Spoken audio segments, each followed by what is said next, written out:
definitely doesn't understand economics. He's listening to someone who you say doesn't understand economics. And so there is no end plan. There is no game plan. Now they're projecting it at $1,500 because he's hitting every country with a 10% tariff, every country across the board. What is his game? What is he doing? What do Trump, Jurassic Park, and spray tan leadership have in common? Sunny Hostin just dropped a truth bomb so powerful, Melania allegedly lost it on hearing it. But what exactly did she say that sparked this reaction? Stay tuned to uncover the critical takedown that roasted Trump's chaotic presidency and shook the internet. Before we move on, I'd like to ask you a small favor. If you appreciate this content, please take a second to like this video and subscribe to the channel. Over 98% of you watch the videos without subscribing. It costs you nothing, but it makes a huge difference to us. So, did you click the subscribe button? Great, thank you so much. Now, back to the video. Imagine watching a presidency that felt less like a term in office and more like the latest blockbuster. That's exactly how Sunny Hostin chose to describe Donald Trump's time in the White House by comparing it to Jurassic Park. And no, the dinosaurs weren't prehistoric creatures. They were the policies and actions that stomped all over long-standing norms of democracy, leaving chaos and destruction in their wake. It's the kind of analogy that's both funny and brutally accurate. Hostin wasn't just casually roasting Trump, she was pointing out how his chaotic leadership style brought drama and dysfunction to a system meant to run on stability. First play king on television. And if we believe he is already king, we will be likelier to let him govern as a king. One of Hostin's scathing critiques centered around Trump's expert use of media manipulation. Some might see it as the orange version of P.T. Barnum's circus. Never let the public focus on the details, keep them dazzled by the spectacle instead.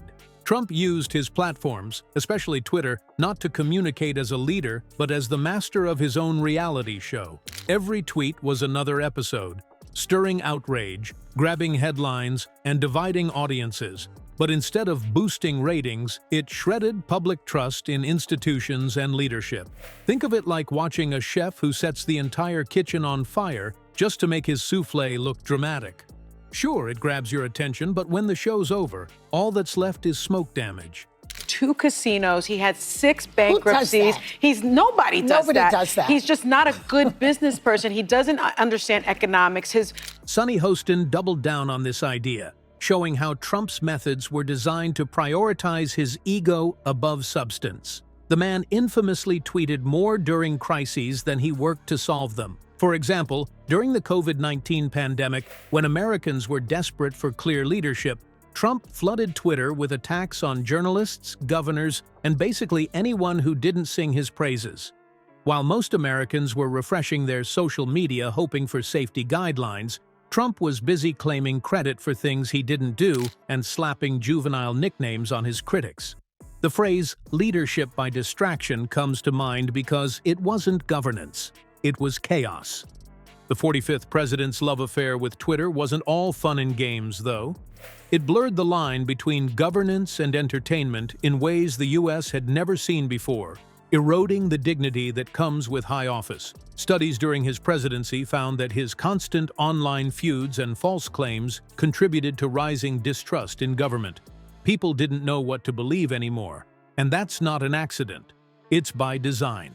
Trump swapped out policy discussions for memes, turning serious debates into punchlines. And suddenly, late-night comedians were doing better fact-checking than the actual government. That's where the real damage happened. When democracy becomes a punchline, you start to lose the foundation it's built on. Hostin's analogy of Jurassic Park hit especially hard because it wasn't about the dinosaurs rampaging aimlessly. It was about how the chaos distracted from the bigger consequences.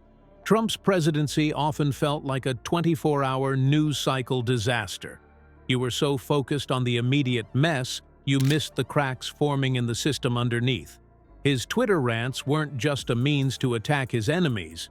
They were a tool to shift focus from major governance failures.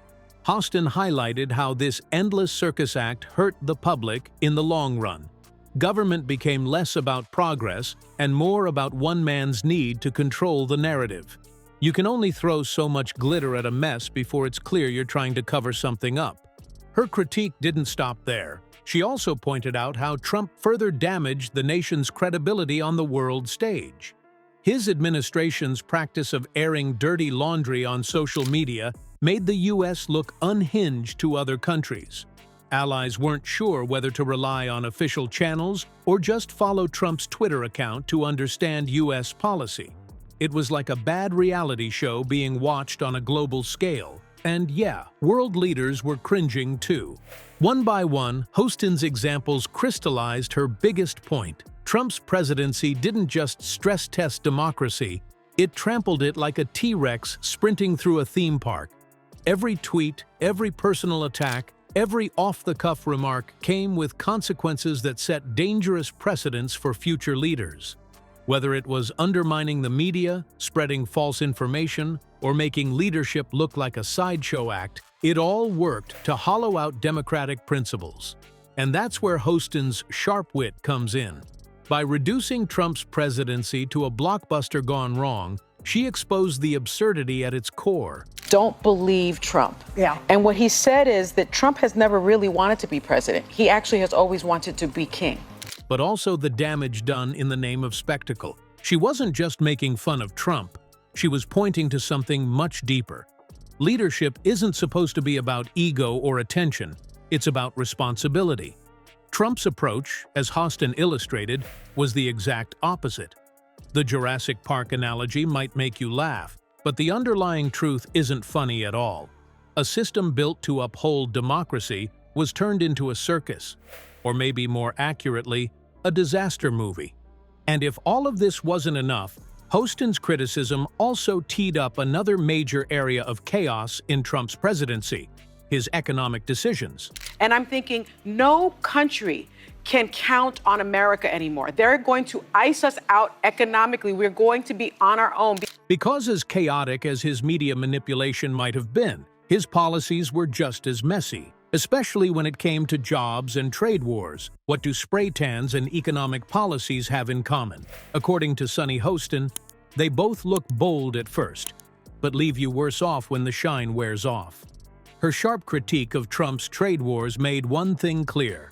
His chaotic, short-sighted leadership style didn't just harm the U.S. economy, it handed the keys to global markets over to countries like China.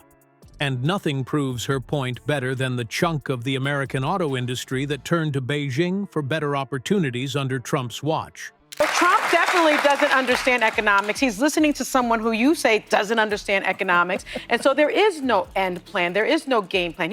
Hostin wasn't throwing shade. She was handing out receipts. Trump's trade wars were sold as a way to put America first. But in reality, they put auto manufacturers in the back seat. Hostin boiled it down in a way that anyone could understand. Flashy tariffs on steel and aluminum might have made for great headlines, but behind the scenes, they created a financial mess. Breaking overnight, President Trump enacting sweeping new tariffs on steel and aluminum, 25%. Europeans are retaliating. President Trump's 25% tariffs on steel and aluminum imports are now in effect. U.S. companies faced skyrocketing costs, unstable supply chains, and retaliatory tariffs from other countries. And while Trump was busy patting himself on the back, automakers were quietly packing their bags. Global giants like Toyota, Volkswagen, and Nissan shifted their focus, and billions of dollars in investments to markets where growth and stability didn't come with so many strings attached. Let's put that into perspective. Toyota announced a $2 billion factory in Shanghai to boost Lexus EV production. Meanwhile, Volkswagen poured $2.68 billion into a brand new innovation hub in China, and Nissan spent $1.4 billion developing their next generation of vehicles for the Chinese market.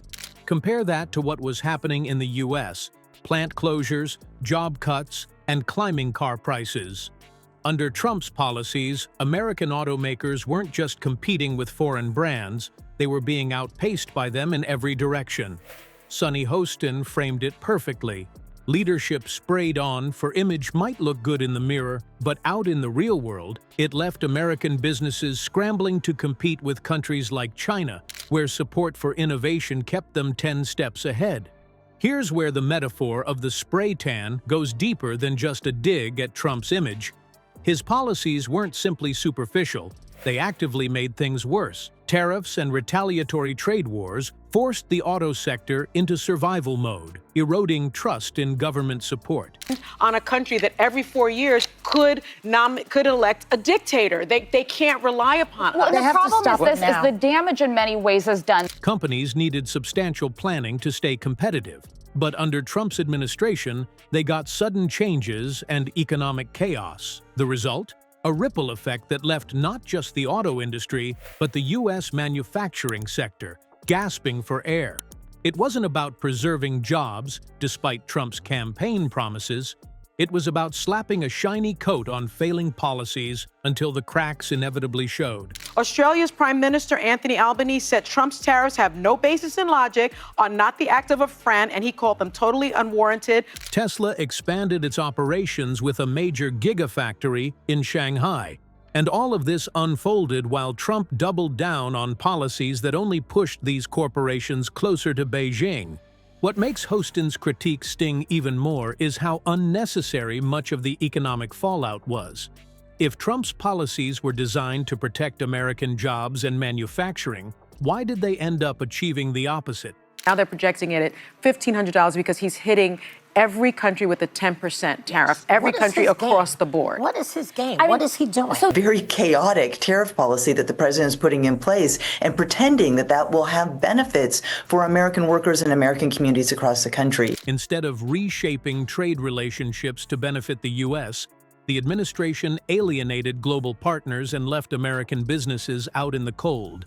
Vehicles cost more, workers lost jobs, and competitors overseas thrived.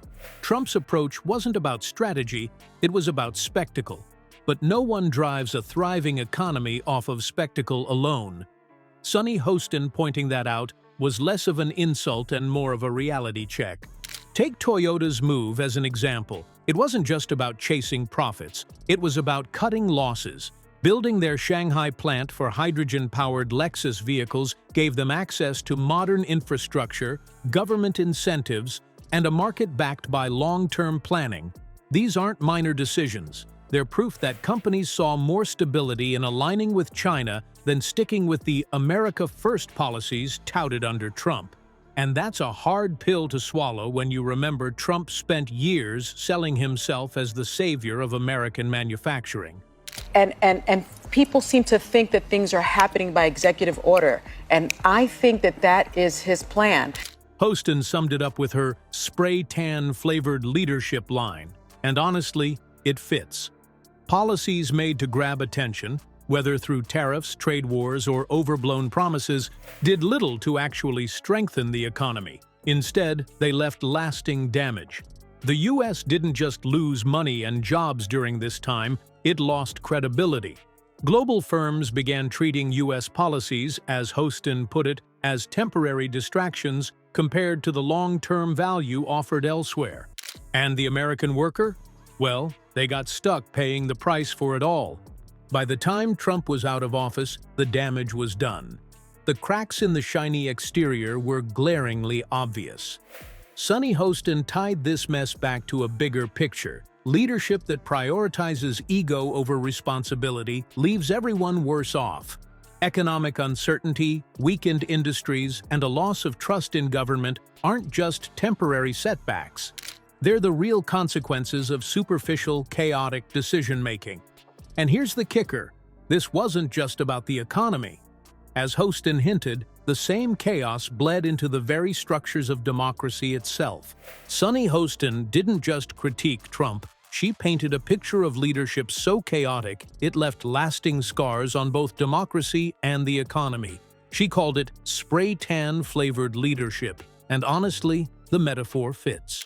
From trade wars that scared off automakers to media manipulation that turned governance into a circus, Trump's focus was always on flash over substance. Her point? You can't tweet your way to functioning systems or tariff your way to greatness. Melania's alleged anger is a side note compared to the real fallout Sunny exposed, a nation left grappling with spectacle-driven incompetence at every level.